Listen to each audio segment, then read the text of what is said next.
Welcome to today's quick win. This is part 5 of our 6-part series on how to set your business up for success. Today's focus is your marketing strategy and plan, where we're going to cover, things like what is marketing and what's a marketing strategy and a plan. We're going to look at all the different avenues for digital marketing, social media. We're going to touch on AI, of course, a very important subject these days. We're going to look at VAs and how they can come in and support you. We're also going to touch on podcasting, content and budgets, and whether or not you should do your videos in portrait and landscape. Very exciting episode. And today I have a special guest who's going to share some gold about marketing strategies and plans. Get yourself comfy as we dive into today's quick win. Are you ready to work less, stress less, and make more money? I bet you're tired of working really hard, putting in crazy hours, and still not getting the results you know you deserve. How about we swap constant overwhelm for ease and grace and take your business to the next level? Imagine having absolute certainty with every decision you make. There's a way you can achieve it all without losing yourself. I'm Deb Field, Quick Win Coach, Business Boss and Keep It Simple CEO. I've been successfully taking small, medium and large businesses to the next level for decades. Want to learn how? Go grab your favourite cuppa. I'm about to share powerful quick wins you can apply today. Let's create business magic with your heart at the centre of everything you do. Right, so today we're very lucky to have Belinda Jackson. She's a dear friend of mine, but also an incredible businesswoman. She's a business coach and a marketing coach. She loves working with women in business who know in their hearts they're here to make a difference. I love that. She's passionate about bringing more ease and simplicity to how we do business. Paradoxically, she loves to do this alongside of creating more impact and more profit for her clients. Bloody love that. Good on you, Belinda. She lives with her husband and 3 children on the east coast of Australia, and we get to catch up now and then, which is really lovely. She's not too far from the beach, and she absolutely loves the beach. I mean, who doesn't, right? She's running her own business for almost 20 years now, including running a digital marketing agency for 10 years. It means she's working with hundreds of business owners to achieve great results. She holds marketing qualifications and is trained as a money and business breakthrough coach. So I'd like you to welcome Belinda to our Quick Wins for Business. Let's do it. So, hey, Belinda, how are you going? Hey, Deb, I'm going very well. Thank you for having me on. It's such a pleasure. It's such a pleasure because marketing is such an art form, I think. And of all the people I know, you are the one that knows how to cut through it all and make it work really well. So I'm so excited for you to share all these great things with our listeners. So first, before we get started, what is marketing? Can you just talk us through that? Look, I mean, I am very biased to marketing. So to me, marketing is like everything. It really is. It underpins your whole business. But I guess if I were to put it in a nutshell, it's really around how you reach and communicate, attract and convert clients. So it's all those elements of communicating with your clients, calling them in, and I guess taking them from prospect to client. It sounds simple, doesn't it? But it's not simple, is it? Well, I mean, I like to simplify it as much as possible because there's too many people running around trying to do everything to call in clients, So I do try and simplify it. But I guess to be able to simplify it, we need to understand it. We need to understand our business. We need to understand our clients and how to move them through that process. Fantastic. Well, one of the things we've been doing over the last many weeks is talking about the fundamentals of business and the difference between working really hard on your products and services and also working equally hard on that business that drives your products and services. Because I find a lot of folks that I'm working with very passionate about the products and services, and so they should be. That's what they love, right? But I'm trying to support them in a way so we can get that vehicle underneath them, all the sort of foundational business elements like getting their finances sorted, getting their marketing sorted, getting their processes together and understanding how they drive business through or drive customers through their business, looking at their strategy and vision and how they're going to take that out and execute it. So there's a whole lot, and it's kind of funny when I first start to work with people and take them like, okay, from your products and services to running a business, things change for them. But then the lights go on. It's like, wow, there's a whole lot I can do here that will bring my products and services to our customer. And so we've been working on the last many weeks on, firstly, getting to know their customer. Who are they? And that's been a really important part. And I'll throw it to you because I know that's a really critical part to start with in marketing. So how do you feel about how people go about that process? Yeah, look, I mean, I just want to say also that one of the things about marketing is that when you do really well with your marketing, it's really clear, sales become so much easier. And Yeah. here's the other thing to remember is that all the work, I mean, obviously I've said I'm biased on marketing, okay? So, but all the other work on products and like, you know, making sure that you have the best product and all of that, we all know that there are people online and there are products that are sold that are not the best in the market. Mm-hmm. And why is that? It's because their marketing is great, That's right? right. So imagine if you can have the best offer in the world and be providing the really good service and have all the streamlining of your systems, which Deb walks you through, and you can combine that with marketing that just takes somebody from a like, oh, you know, not interested to a I have to have this or I need this person in my life, you know, depending on what you're offering. That's the point of marketing. It's to take somebody from not knowing you to wanting to buy from you to actually buying from you. Yeah, it's such a critical part, isn't it? I mean, I agree, you look at some of the products and services that are being offered, but it's the big glitzy marketing and I get hooked right in. Wow, look at this. I need that. Yeah, I don't yeah, really need it, to be honest. So yeah. yeah, totally understand. So I Mm. guess over the last many decades, um, how people market has changed. So I guess the question for you is how has this landscape changed in the last, say, 10 years?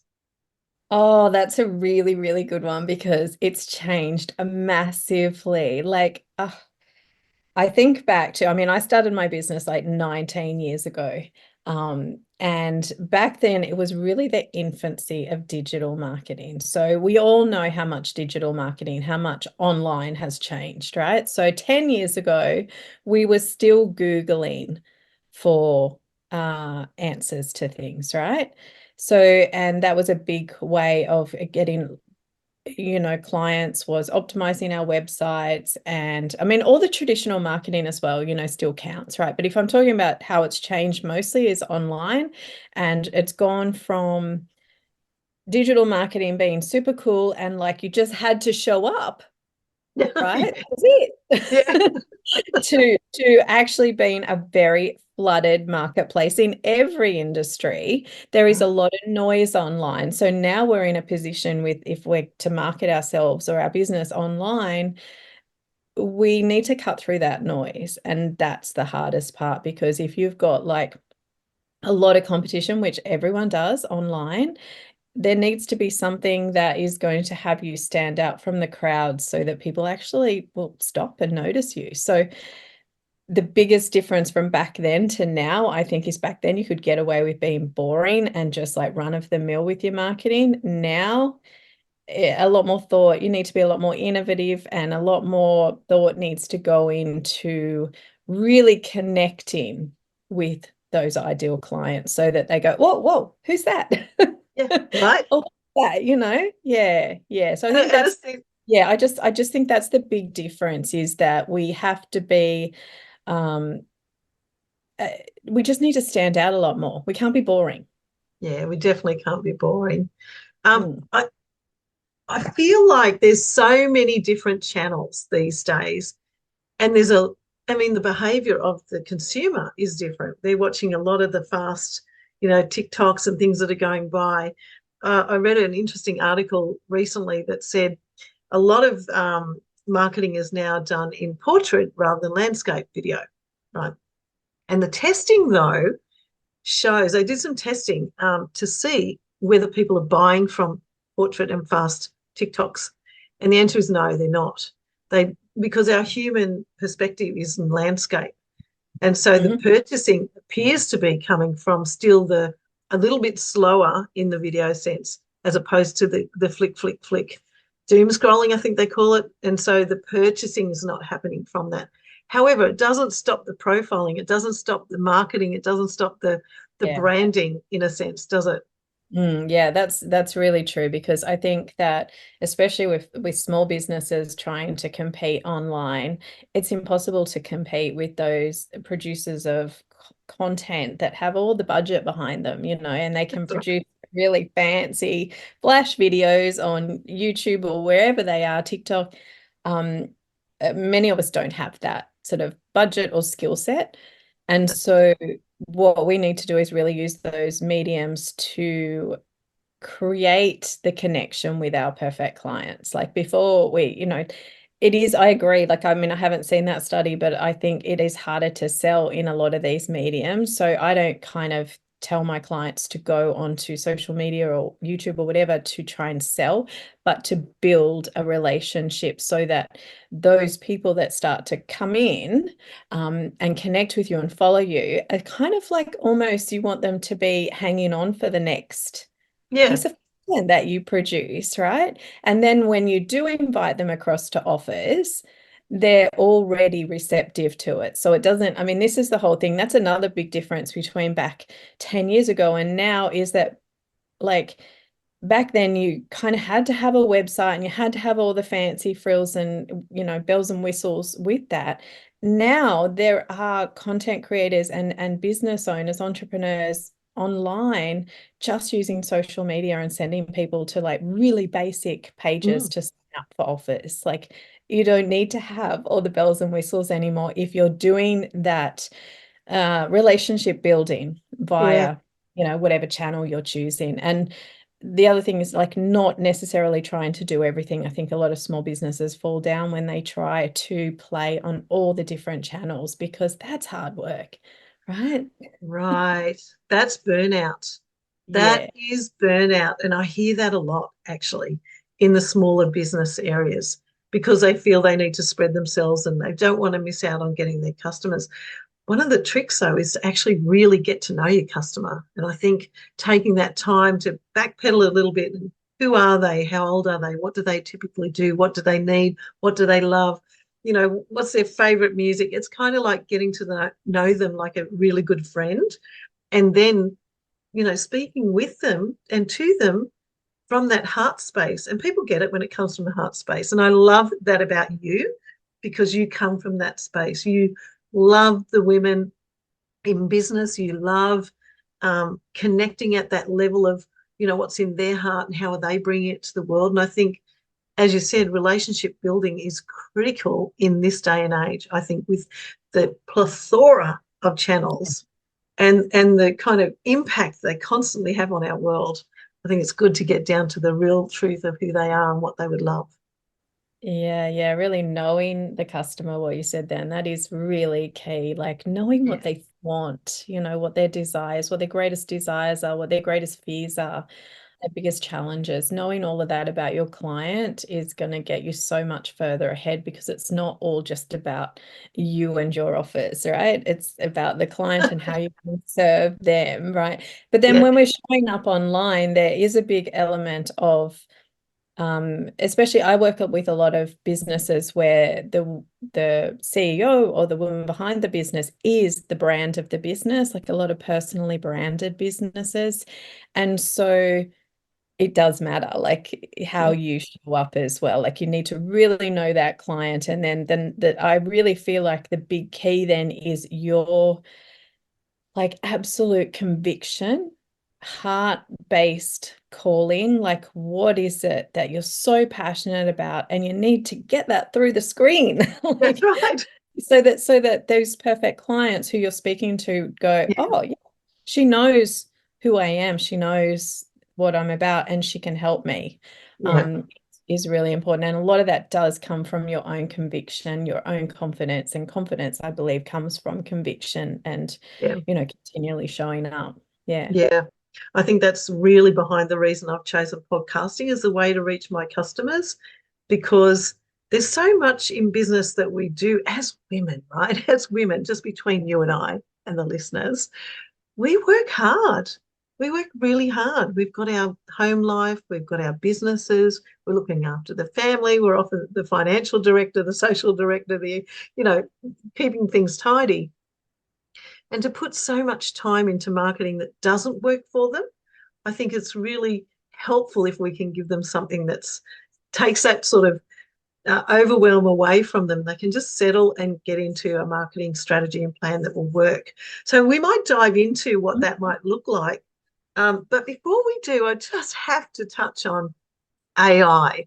I'm waiting for Okay. Belinda's face here. She's smiling. What's AI doing to this part of our business?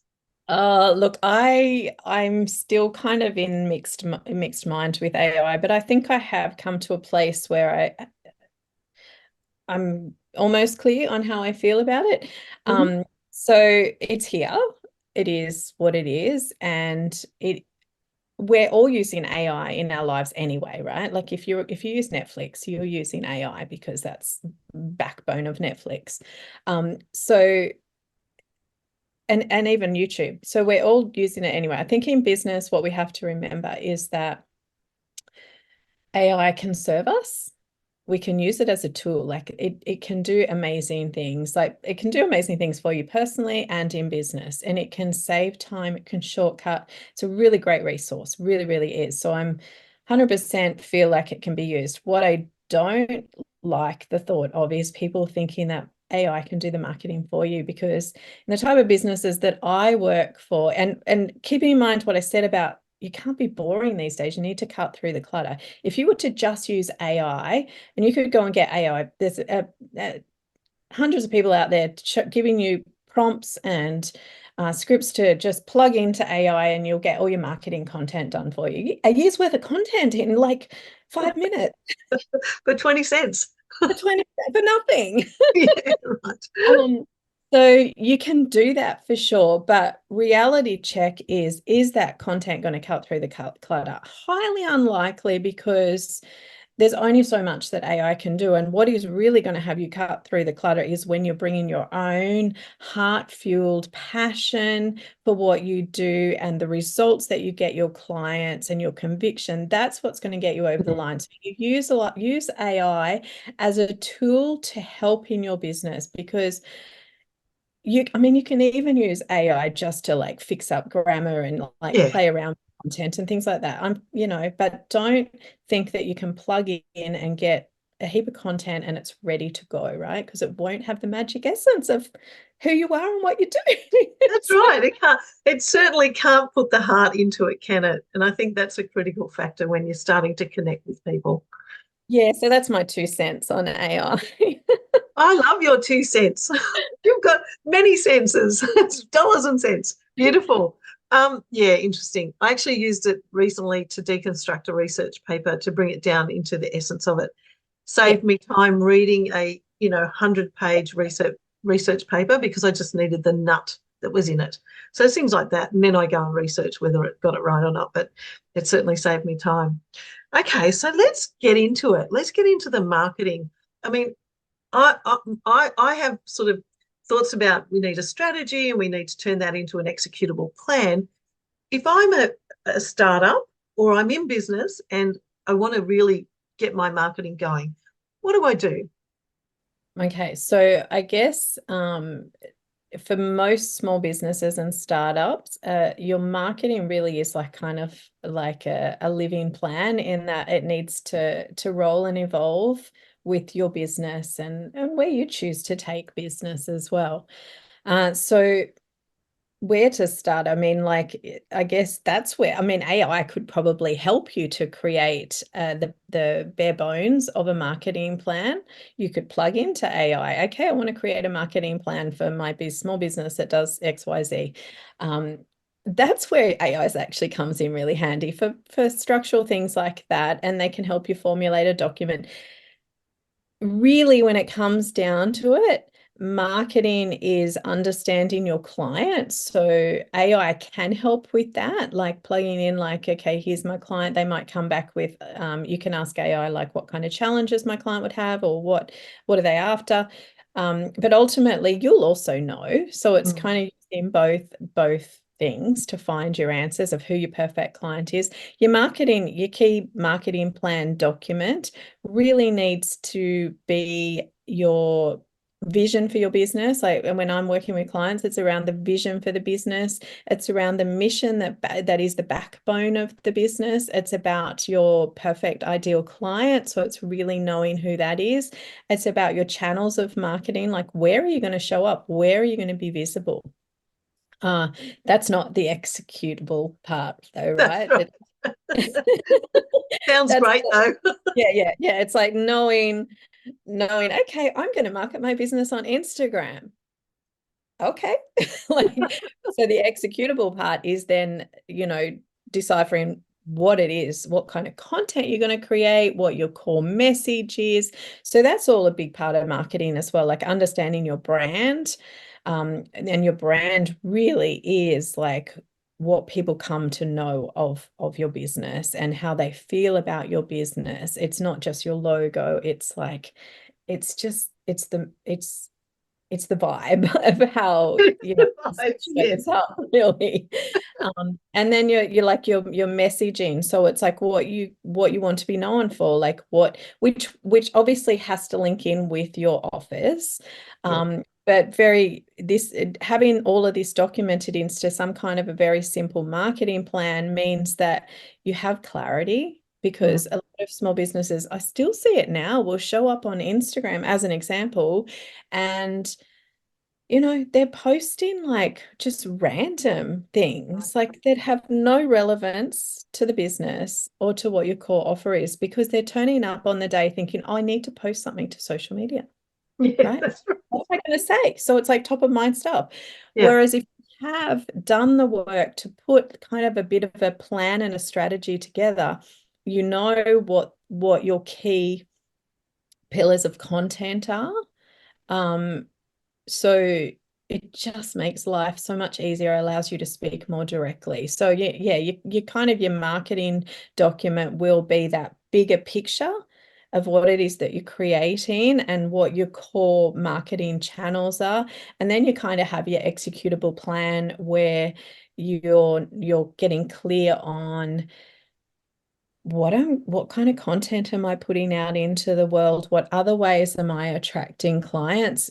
For example, I mean, doing something like what you've got here, Deb, with a podcast, like that is a strategy. And then there is the executable of how does that work? How do you move people, if you have a podcast, from just, publishing a podcast to actually having someone become a client, That's right? it. So it's knowing what the customer journey or the customer flow is to become a client. That's all part and parcel of it. So there's like all these, it's simple, but it's also all these different elements. Ensure that they all come together, and also so that you're not wasting time and energy trying to do all the things, like show up on all the social media. I'm going to be on Instagram and YouTube and TikTok and LinkedIn and Facebook and whatever else, and I'm going to podcast and all these things. But okay, that's all good and well, but how do you then move people? Like, where do people go from here? So that's where I see a lot of gaps happen, is that people are pushing content out, they're doing things, but there's not a lot of clarity on moving people to that next stage. Yeah. And and then the next stage, and then the next stage, and then The next stage. yeah. And I think one of it's sort of a tricky thing, because you've got to put a bit of time into this. And I mean, talking to the listeners about pulling back from your products and services and all the passionate work that we put in there, because I see a lot of them feel like, oh, it's not happening. So they change to another product and service. And it's like, Mhm. stop, come back to your heart. What is it you want to bring to the world? And then put all these things underneath, like your business strategy. Who are your customers? As you said, the customer journey, getting to understand how they come through your business, etc. So it really is important. And I love that, you're echoing the same things, that we've got to come back to these things that are quite important. When you put your time into all these marketing strategies and getting your executable plan, if you get it to a point, you can actually get a virtual assistant to take it on for you after that. But it takes the work beforehand. Have you had much to do with the VA world? I have, yes. Yes. And I mean, it's been around for as long as I've been in business. Like Right. people think it's like this new thing. It's like, well, not really. No. So, But it might be to some business owners because I think absolutely, they yeah. take it all Yeah. on Mm. themselves. So this is kind of an opening to, if you put the work in early, you can actually then outsource it and take a Absolutely. breather. And that would be the perfect way to do it. What would be the incorrect way to do it was that, oh my gosh, I'm overwhelmed. I need a VA. Outsourcing without actually knowing what you're outsourcing. And this, I've had numerous clients go through this and spent thousands of dollars outsourcing. And they think, I'm getting great value initially, but it never lasts, right? Because the problem is if you're outsourcing to a VA, you need to direct that VA what to do. A VA is very different to, say, recruiting a marketing agency that has that strategic top level ability to work out what you need, Yeah. right? And that costs a lot more. But Right. a VA is, you have to tell them what to do. That's it. Yeah, and even though a lot of VA agencies will tell you our VAs not understand all these not strategies, all these channels, that doesn't mean that they know how to market you. So you need to have that clear first before you go to a VA, because a VA is very rarely the answer. The other thing I would say about VAs is that I believe that the VA industry is not a growth industry. Right. So Interesting. Do tell. yes. So with the onset of AI, Right. Right. so I think that well, I guess what I'm saying is the low end of the VA industry. So your Right. offshore VAs, all that kind of thing. In most cases, I feel, in my experience and what I've seen behind the scenes, AI could actually do most of their job for them. Wow. And I'd be very surprised if these agencies aren't utilizing it in-house more. So I think that we will see a decline in people using VAs of that lower caliber Yep. because AI will do it cheaper and Yeah. easier. And you don't have to deal with the people management that you still have to deal with VAs. Not all Right. VAs are created equal. And that's if you're not skilled at Deb, you would know this. If you're not skilled at managing people, it's hard, right? I laugh. So I laugh because it's so true. yeah, yeah. And often I think we take them on board a bit early, as you said, and Mm. then suddenly we're doing more hours directing our VA than we Yes, could have done by doing yes, the content and doing it ourselves. So yes, that, yeah, yes. there is a real trap there to think that it's going to add So value. yeah, I've had VAs in my time over the years. I don't currently, and I don't plan to. I plan to utilize probably AI a bit more and things like ManyChat and things like that to automate things online. It's built into so many systems that you can get benefits that would be equivalent to what a VA would have done for you a few years ago. Mhm. But I still think there is like room for seeking help, like for small business owners. I think we have to be careful not to be looking to outsource things and going with the cheapest path possible, which is often things like, oh, let's just get a VA. Mm. But really doing that initial work to know what your business is about and what you're trying to do. And like you mentioned a moment ago about how like changing up offers because it's not working, often that's because there's not the follow through of marketing. Right. Here we are. We're back. Good marketing can sell anything, right? Yes, 100%. Yeah, yeah. So it's like if you think it's the offer, it's often not. I mean, it can be sometimes, Yeah. but it's often not. Often it's the messaging, it's the conviction and the confidence of the person presenting the offer. Because if you think about it, if you have a look, I mean, I say this to clients all the time. Go onto your social media, scroll through, and tell me, would you buy from you? Like Yeah. If you're not presenting in a way that is like with confidence, those people coming across your content are not going to buy from you. So Yeah, a lot of these background things don't matter until we have that confidence. And how do we get that, I guess, is different for everyone, but a lot of it is just comes with time. I was going to say that actually there is such a thing about consistency of message, consistency of what's in your heart, and time over time. And I think we give up early.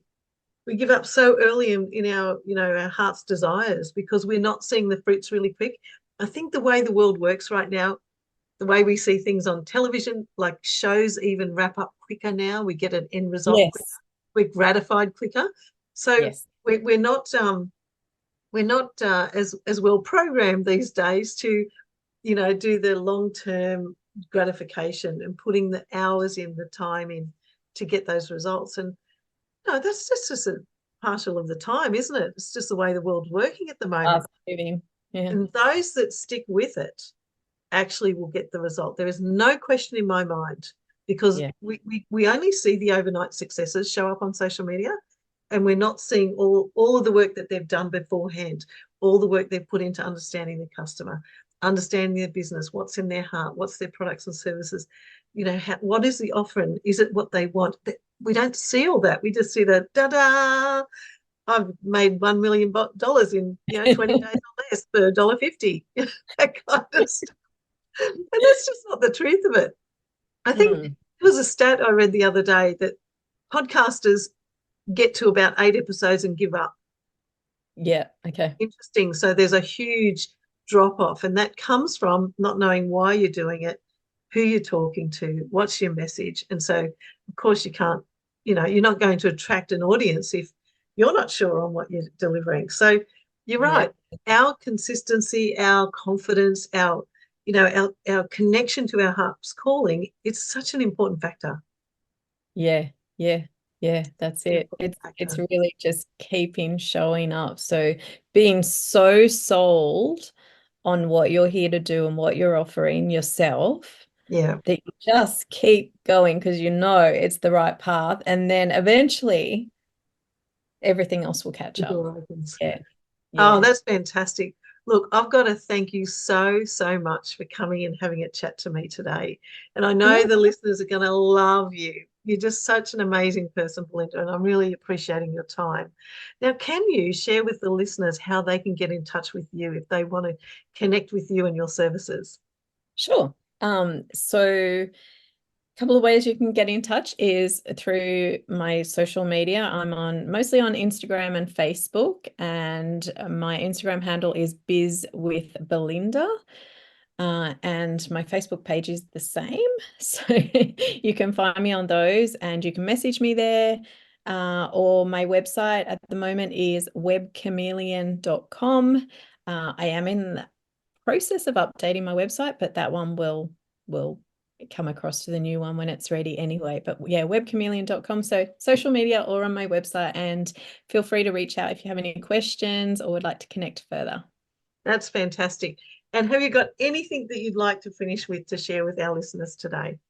Oh, look, just a reminder that ultimately the purpose of your marketing is to make your sales so much easier and clients. So put the work in, it's so worth it. And I guess the other big thing I'd like to just remind all your listeners, I know I'm sure you've got a lot of very passionate business women that listen, is this what we just talked about then, is just keep going, because you were called to business for a reason, right? And always remember that. It's like, even if it feels hard at times, seek the support you need, connect with other women in business to really build that sisterhood of women doing this, because we are here to make a difference. I truly believe that business is a pathway where we can make a great difference in the world in all industries. Yeah, and also the path to bring more money in and do more good with money. We're not going to do business like the old school boys. We're going to do it differently, and we're here to move money to good. Oh, I love it. I just love you. I love it. Thanks so much for coming on today. And all the best, Linda. Thanks so much. See you later. I hope you loved today's episode and it provides value to you and your business. There are 2 quick things you can do to pay it forward. 1, share this episode with other women you know and love. And 2, take 30 seconds to leave a review on Apple Podcast. This will enable more women in business to receive this valuable information. Let's share the love.